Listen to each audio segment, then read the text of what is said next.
ભારતની બેટીઓ સાથે સામૂહિક દુષ્કર્મ તેમજ મર્ડરના વિરોધમાં થતા નરાધમોને ફાંસી આપવાની માંગ સાથે આમ આદમી પાર્ટીની મહિલા મોરચા દ્વારા આવેદનપત્ર પાઠવી સરકાર સુધી રજૂઆત કરવામાં આવી હતી।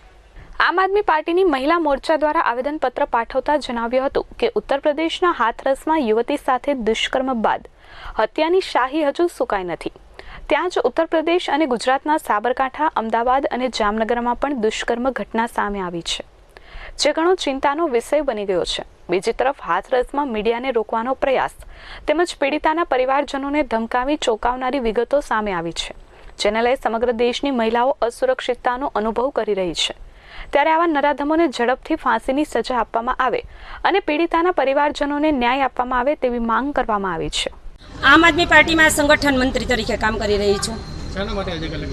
આજે કલેક્ટર કચેરી અમે એટલા માટે આવ્યા છે કે જે દેશની બેટીઓ માટે દેશની બેટીઓ ઉપર બળાત્કાર થાય છે અને એ નરાધમોને સજા આપવામાં આવતી નથી અને એના પક્ષ ખેંચવામાં આવે છે અને એ નરાધમોને કડકમાં કડક સજા આપવામાં આવે અને દેશની દીકરીઓને જે બળાત્કાર કરી અને જે આપણે હિન્દુ શાસ્ત્ર મુજબ કહી શકાય ને કે રાતે આપણે શમશાન યાત્રા કરી શકીએ નહીં, તો જે રાતે પણ આવી ક્રિયા કરી નાખે છે અને ન કરવાના કામો કરે છે, એના માટે અમે આજે આ કલેક્ટર કચેરી આવેદનપત્ર આપવા આવ્યા છીએ।